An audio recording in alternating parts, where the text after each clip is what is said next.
Okay. Good morning, everyone. I'm going to open this meeting for the Polk County Board of Commissioners for Wednesday, April 16th, 2025. Commissioner Mordhorst is excused. We have a quorum. Announcements are on the agendas. Extra copies are on the side table. First item up is for comments for items not on this agenda.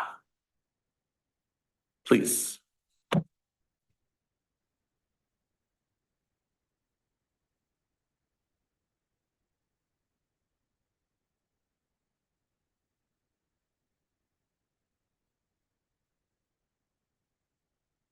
We just speak into this. No, it's got you. As you know, or may know. Name and address for the record. Oh, I'm sorry. No worries. My name is Ann Scheck and I reside, my office is in Independence, but I reside at 298 24th Street Southeast in Salem. So. Thank you. As you may know, imparting good information is important. My stated goal of Tremart News, founded in 2016, is to engage and inform the residents of Independence. So I wanted to commend the county assessor for doing just that. After the following exchange on the Independence Facebook page, and by the way, I have in my policy that if a elected, appointed, or administrative official from the city makes a statement on the Facebook page and I have some kind of clarification, I do post on it. I'm rethinking that policy because I got so much feedback the other day. But I want you to know that I don't ordinarily do it. In this case, I felt Polk County was being misconstrued as a cause of tax increases, which I felt needed to be straightened out. One of the citizens lamented her worry, and this is what followed. The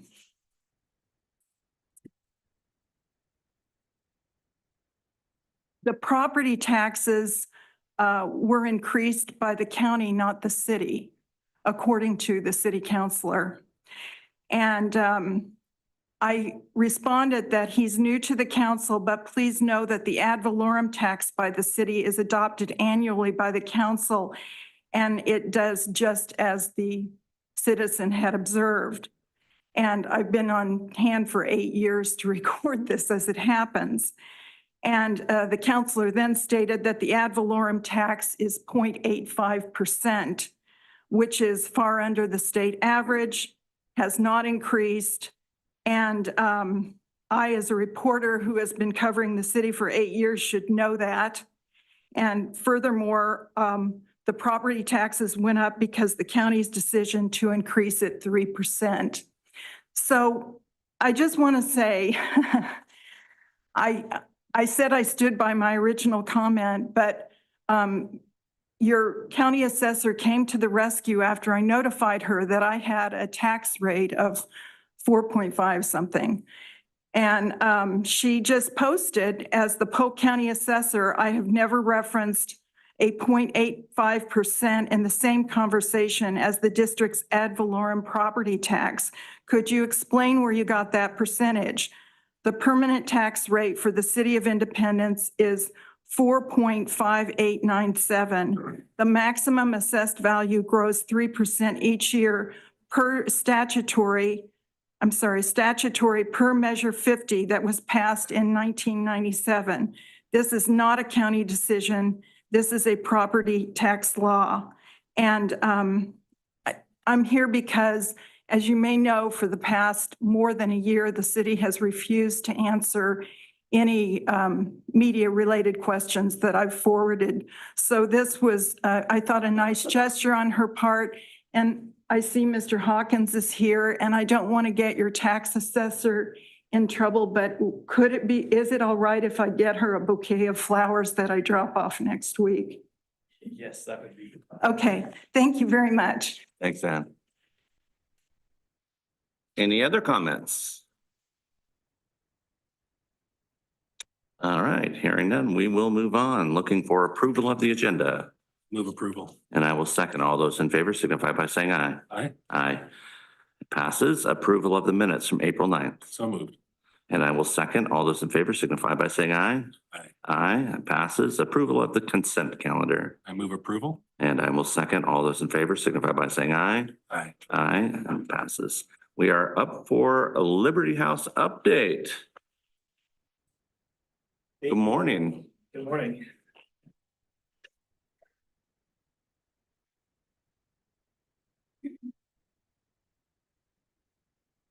Thank you, Commissioners, for the opportunity to present to you all with an update from Liberty House. My name is Cameron Wolfer. I am the Assistant Deputy Chief Executive Officer and Marion County Multidisciplinary Team Coordinator for the Child Abuse Team at Liberty House. Sitting next to me is Allison Kelly. She is our Chief Executive Officer at Liberty House. We have a presence in West Salem, as well as Woodburn. And Polk County liaison to the MDT for our team. We're here to express gratitude for one of our partners, but before we get there, I thought it would behoove us to talk about why we're thinking, who we are, and what we're doing. And so my thought was just to give an overview of our mission and then go into our note of gratitude. All right. Liberty House is a children's advocacy center, and so we are responding to concerns of child abuse in our local area. We serve Marion and Polk counties. And we know from the Oregon Department of Human Services that there are 10,500 calls made to the hotline, which is not a true prevalence of child abuse, but something that we can at least reference to show the scope of the issue in our counties and for our local kids and families. We know that with these child abuse cases and investigations and concerns that there's a lot of things that need to happen. Children need to interact with law enforcement, with child protective services through the Department of Human Services. They need to get checked out for medical in some instances. They need to interact with the courts for legal cases of different sorts, whether it be dependency or criminal. And so our model is based off of the idea that telling their story is traumatic over and over again. And so wouldn't it be a great, thing if there was what's called a Children's Advocacy Center where they could come get interviewed by a forensic interviewer, get a head to toe exam by a trained medical professional, have their caregivers that are non-offending sit with one of our family support specialists to go over some of the services and resources that might be helpful for their family. And then also follow up with our mental health office, our Hope and Wellness Services, to provide them with ongoing trauma-informed therapy. Good morning, Commissioners. Again, thanks for having us here. I think the slide that you have in front of you shows all the different, on the left, the picture of all the different services that kids and parents might have to go to in order to get help. And what I will say is, from my perspective, in Oregon, we have really good public policy around how do we respond when there are allegations of abuse. And the statutes basically say, look, if your professional role requires you to respond, either investigating or prosecuting, work together. Work together. You're going to get better case outcomes, and it's going to be better for the child and family. So when Cameron talks about us providing family support, what we know from the research, and we've certainly seen it to be true, is that when a child can be seen in what you see the model on the right, where the child's at the center of the appointment and the professionals come to and can interact and be supportive and listen to that child's statement in a secure way, and that can be recorded and presented in court, that kind of thing, under certain rules. That decreases the number of times children have to describe what they've experienced. And also at the same time that's happening, our family support specialists provide that first level of crisis intervention for the families, so they know how to support their children. There are reasons that this works, for what we know from research. The published prevalence of child abuse typically puts it at 1 in 4 children will be at least sexually abused by the time they turn 18. There's a team out of the University of Oregon doing some research. They put that prevalence higher, 1 in 3, all types of abuse. That transcends all demographics, cultures. It's consistent. And we'll talk about that in a minute, what that can do for kids lifelong. But when children get that right interaction early on, that can really decrease the grip that trauma has in their lives. I've been an employer and I've been in professional life as a leader for over 26 years. And I can tell you when employees have tragedies strike them, typically they'll need to take time off for a while, right? And this can be earth-shattering for a family to find out that a child has been harmed. And if that employee takes time off, that's hard actually on the employee. All of my employees who've had things happen like that over the years have said point blank, I just want to get back to work because it's normal. Well, as employers, we know having our employees come back to work helps us accomplish our business and our mission. So this model, developed by the researchers, experts in the field over the last 35 years, works on a lot of levels. So I just wanted to kind of make those points. Perfect. And so as we look at the complexity of responding and intervening effectively to child abuse, one of the things, or three things that we can provide are child abuse assessments, those medical exams, the forensic interviews that are recorded, the mental health therapy that follows that clinic appointment through our Hope and Wellness services, and then prevention education to empower adults and communities to protect the children in their local area.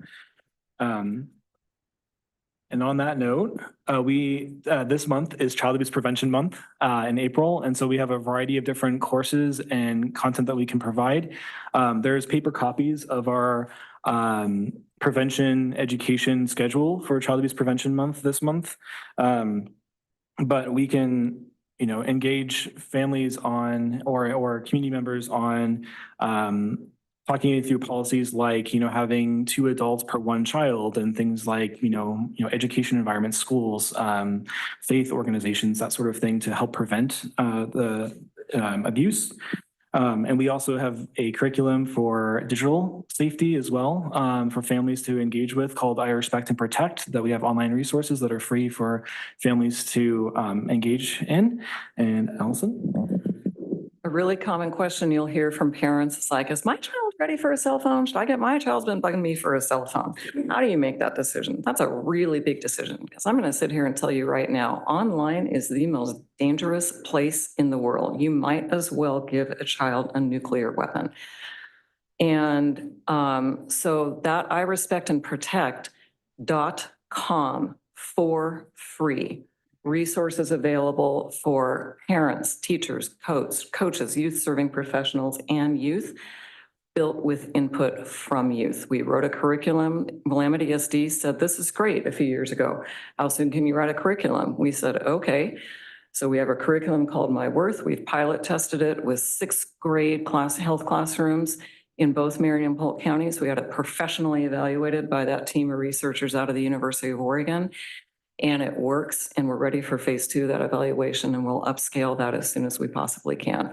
Free resources to try to bring solutions to these issues.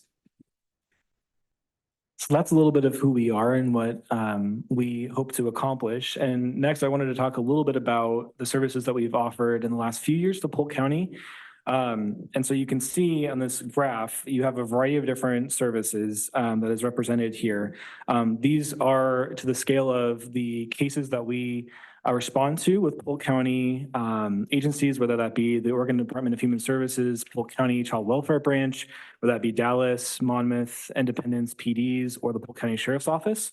And you can see that we've been able to provide these, what we call full assessments, the medical exams and the forensic interviews, quite consistently. We've also provided medical exam only appointments, the forensic interview only appointments, and then we do what's called a consult for Carly's Law cases, which is just a quick type of investigation that requires, since we are the designated medical professional for Marion and Polk counties, requires our review within 72 hours of a child's medical exam, the photos that are taken of their injuries, and when there's an allegation of suspicion for physical injury. And then we also have family support only services where kids come in, they can take a tour of our services if they're not quite ready to do forensic interviews, or we can talk to caregivers about services that they might need. And then you also see a line for therapy, the number of clients that we've been able to see that originate from Polk County, and then the yearly total. And what I'd like to point out here is that the yearly total is consistently above 250 per year. So let me interrupt you for a second. And this may seem like a weird question, I guess, but when I look at this graph, and it seems pretty stable, pretty flat, over 4 years. And I know our population is going up. And so are we winning?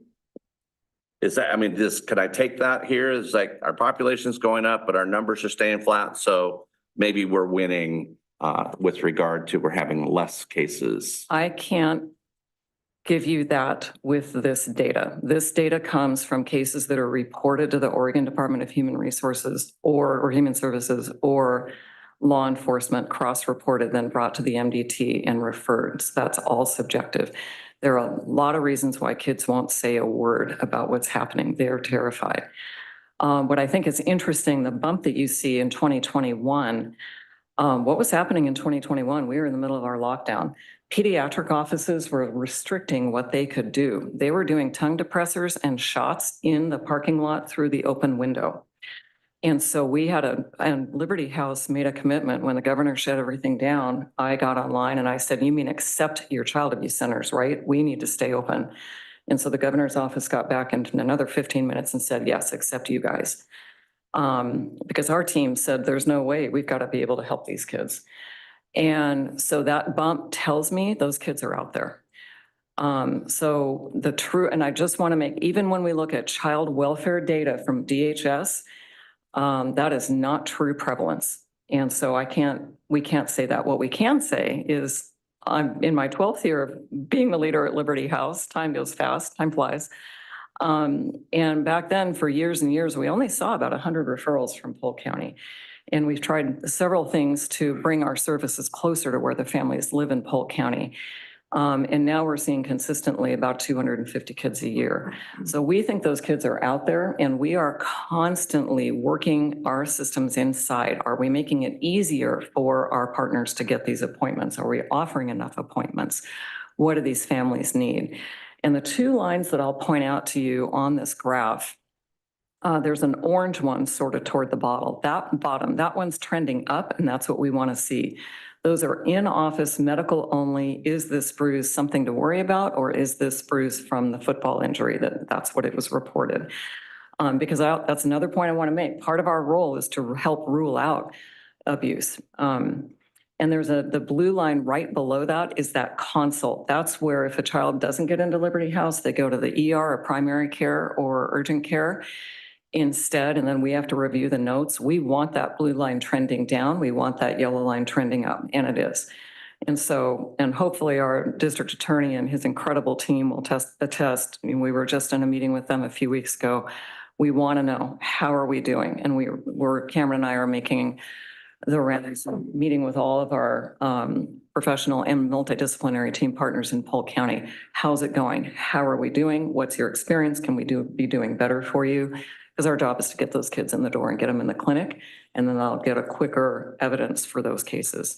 And it's not just a rubber stamp. A lot of these cases are very complex. I think the note of the win here is that even though these numbers are high and we don't like to see kids going through trauma, at least there's effective intervention. And so knowing that we have the capacity to serve Polk County kids is in and of itself a win and put them on the path of healing as well. And so the next one just goes over where these children primarily reside through our various services. And you can see the vast majority of them are in Dallas. Do you have numbers that are kind of weighted for the population as kind of per capita rates versus total population? That sounds like a really cool data project that I'd be happy to do. Okay. Yeah. And in fact, I supervise our data analyst, so I'm sure he'll love to look into that as well. That's a good point. Okay. But just going back real quickly, part of that question is, from all the different cases that get reported, was medical needed? And if medical was needed, did those MDT partners, did we make it easy for them to get the right help at the right time? Yeah. And I believe it was in 2019 when we launched our prevention services. Correct me if I'm wrong, but what's really been really cool is just to see how many in the community has engaged in our prevention services, which I'll show you in a second here, from Monmouth, Independence, Dallas, and then the general Polk area as well. And you can see a pretty big rise in engagement in 2024, if I'm looking at the numbers correctly, too. So that just is a good check-in on how the community is responding and intervening. All right, that's a little bit of who we are and what we do. Is there any other notes before we go on to the primary reason why we're here? So part of this effective intervention relies not just on us, but the MDT partners in Polk County. So some of the ones we've identified, the Oregon Department of Human Services, the Monmouth, Independence, Dallas PD departments, and then the Polk County Sheriff's Office with some from Salem PD as well for the West Salem jurisdiction. And so we could not do it without our partners. And part of the reason why we're here is just to say thank you, but particularly to the leader of the MDT to help us help children and families. We really want to shout out the Polk County District Attorney's Office for their leadership for the MDT, facilitating those meetings. To the DA, Aaron Felton, to the Chief Deputy DA, Matt Wilson for chairing the MDT, to Renee and Mackenzie for coordinating the MDT, and for Shannon, who also is coordinating the MDT as well. So really big shout out to them because they made the following thing possible. For the first time in 26 years of operation since 1999, Liberty House is your nationally accredited CAC.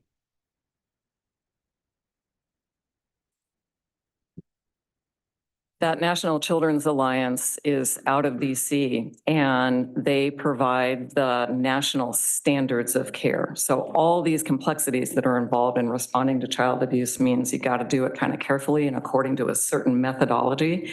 These guys are the ones that set that methodology. There are 24 children's advocacy centers in Oregon. We are one, only 50%, well now 52% of them are accredited. The standards are extremely rigorous. There are 960 children's advocacy centers across the country. And when these site reviewers came out to visit us in October, they said that we are among the top 1% of all the ones that they've reviewed, over 500 in their careers. So it's a pretty good stamp of. So I just want to take a pause here to just say thank you and to present this framed item to the Polk County DA's group here. So what we want to do with this award is just publicly thank all of you for your hard work. Your leadership contributed to our site reviewers saying like, wow, really great job. And it's not just that, but what it means is that all of us are here and doing a really good job for the children in Polk County. Definitely do a photo, and I'd like everyone who would like to be in this photo because this is really, really terrific.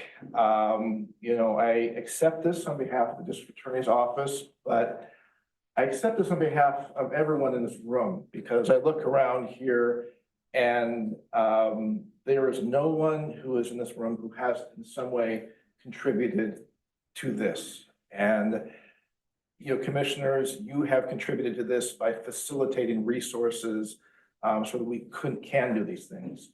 You look around and in this room are emblematic of the generations of attorneys who try these cases. Mr. Wilson, Ms. Clausen are here.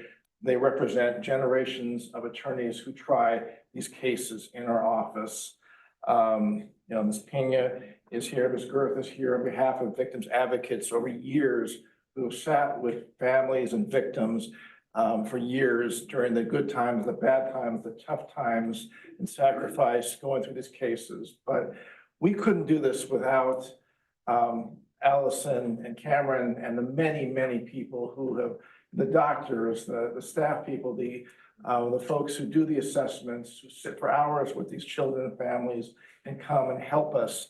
And the relationship, you have to understand, this is what we say is one of a shared relationship that is not, and people understand, Liberty House is not a subsidiary of the district attorney's office. They're an independent entity who is about the same value we have, finding the truth, finding what happened so we can do the right thing to keep children safe, to protect families, so we can figure out what's the right thing to do next, to provide these services, to keep children and family healthy, whether that's physically healthy, whether that's emotionally healthy, and what services we can provide them so they can grow up healthy and move forward to the next piece. That's all we really care about. You know, sometimes it'll involve a prosecution, sometimes they won't. You know, all this joke about our job is to work ourselves out of a job someday, basically, so that we eradicate child abuse. This is what this month is about, basically. And so this is really, really wonderful. It will have a terrific, special, honored place in our office. But, you know, we couldn't do this without all these logos down here, basically, which should be above this logo. But these pictures are what matter. And thank you, commissioners, for giving them this spot today. But we couldn't do this, and we haven't been able to do this without you. And we appreciate the partnership. And y'all should know, commissioners, getting this distinction is really terrific. They've been working really hard, and you should know how good an organization, I know you do know it, that we have here in Polk County, that our county has, our cities have, our law enforcement folks have, because the cases ultimately do go to prosecution. It's because of Liberty House. It's because of the hours that our law enforcement colleagues put into it, bringing these cases, working the overtime, and making them successful. So thank you very much. And we'll just keep hitting it every day. So thank you. I'd love a photo. And thank you, Commissioner. Let's hold the photo until after I get this meeting done. Oh, yeah, we will. Thank you. It's your meeting. We're not trying to hijack your meeting. Yeah. Thank you. So with that, we just wanted to thank everyone for their investment in keeping kids safe. And if there's any questions that we can answer, we'd be happy to do that. So obviously the world turns on money. And so give us a sense of outlook for capital and kind of barriers that you see coming, because every year it seems like there's a new one. There is a new one every year. And what I will say right off the bat is that Liberty House, we have a very strong board of directors, and we have operated in the net positive, in the green, so to speak, for most of the years that I've been here, except the 2 expansion years. So these services, providing the medical and the interviewing, the opportunity for children to describe exactly what they've gone through in a safe, trauma-informed way, these are required by statute. And out of the $7.1 million budget that we have, 17% of that is public funding. Some of that is federal, which could be at risk. Some of that is state. There's a lot of competition for state funding at the moment. Some of it is what we are allowed to bill through, but over about 90% of the children that we serve at Liberty House are funded by, or they're on the Medicaid, some sort of Oregon health plan, or through Pacific Source, the CCO. So if there were to be any interruption in that funding for any reason, that could place all of our programs at very high risk. About a third of our budget is from that billing. Another third is from private individuals who are donors, and we have to do fundraisers. And I can't tell you what it's like to be the CEO of an organization who has to put on an auction. We have an auction coming up on May 8th. Please buy a table. Please come. It's dinner, it's dancing, it's games, it's fun. It's a way of celebrating recovery. And we need people to come to that so that we can have enough resources to help provide that specialized medical school trained and experienced child abuse pediatrician. Think about it if you needed back surgery and your neurosurgeon said, I can't see you this year because they didn't make enough money at the auction. That's the position that we are in.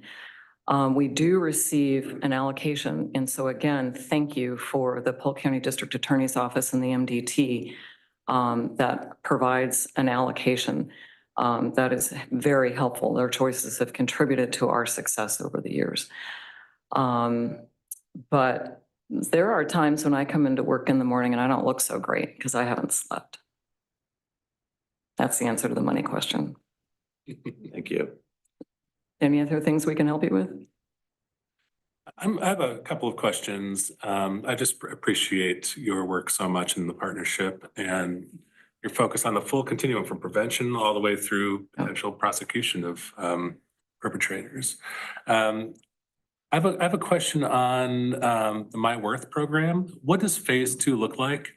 And then I'll have a follow-up. We have asked, right, so phase 1, first of all, we did 3 years of focus groups to come up with the logo, the name, and everything on the website. That website is live. I really want to encourage everybody to go to it, irespectandprotect.com. And phase 1 allowed our research team to say, here, and interactively, here's the logic model, here's what we're trying to accomplish. Does the approach of this content and the training and the teaching, does it happen in a way that delivers on the objectives? And it was a smaller focus group. 85% of the 6th graders said they would recommend the class to their friends. Think about it. That's almost a bigger win than getting accredited. What 6th grader would say to their friend, take this class? It helped me. And I'll ask if there's time, I'll tell you a quick story that really says it all. Phase 2, we asked the team to provide a prospectus for us. We paid a lot of money for phase 1. Phase 2 would allow us to broaden our research to help us determine what's the feedback from youth and from parents, and is it scalable? I have had school board presidents say, how fast can you scale this up? And we've had people from all over the state say, can we use this curriculum? And I've held back because we need to get to that.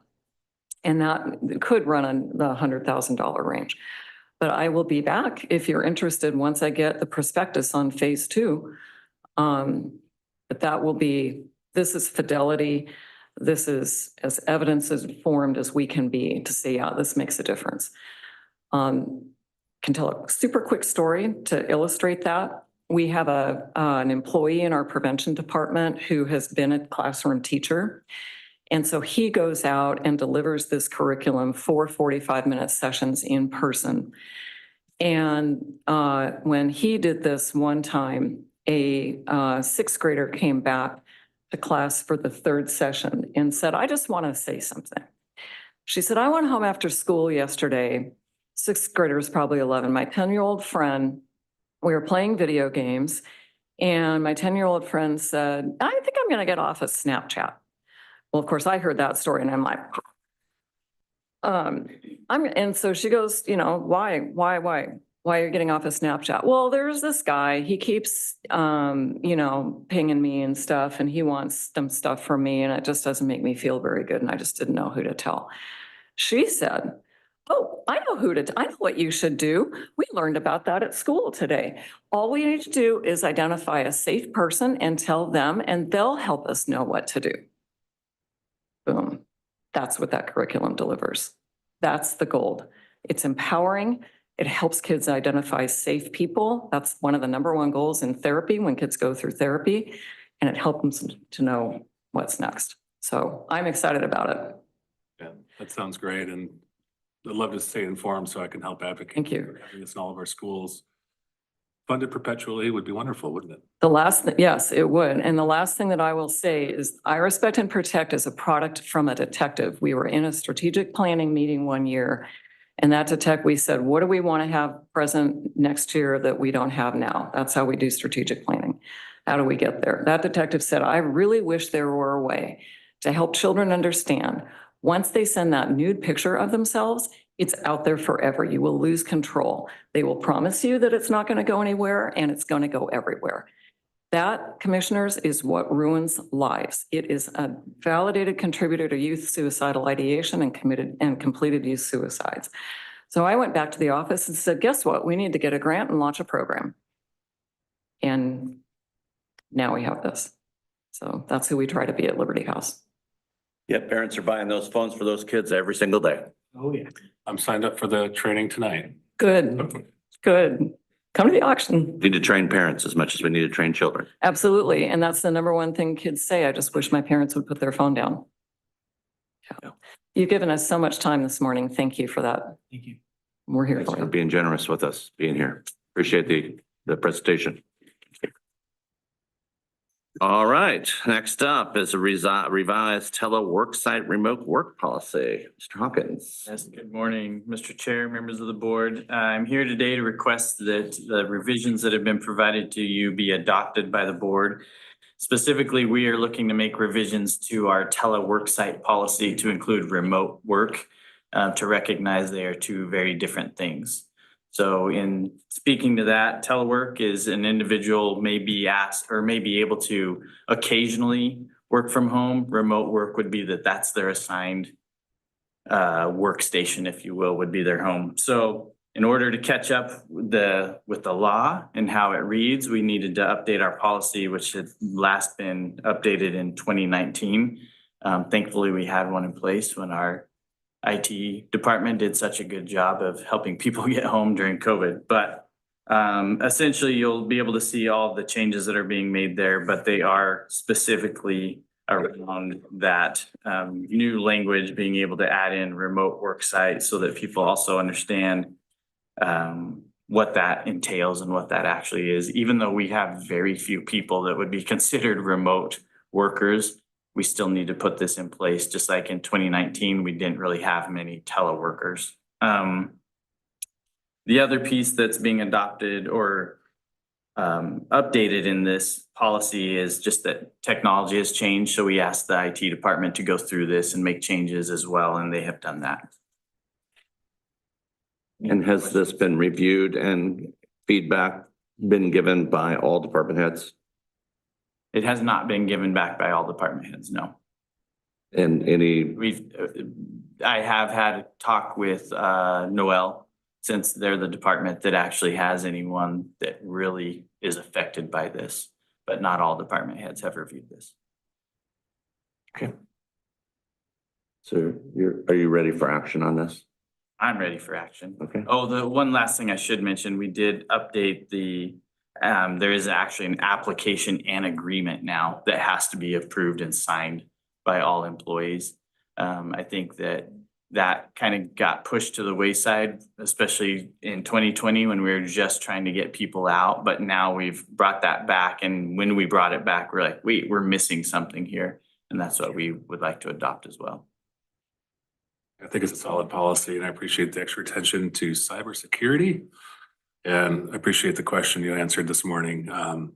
We do not allow out-of-state remote. Correct. There's a limit to the geographic.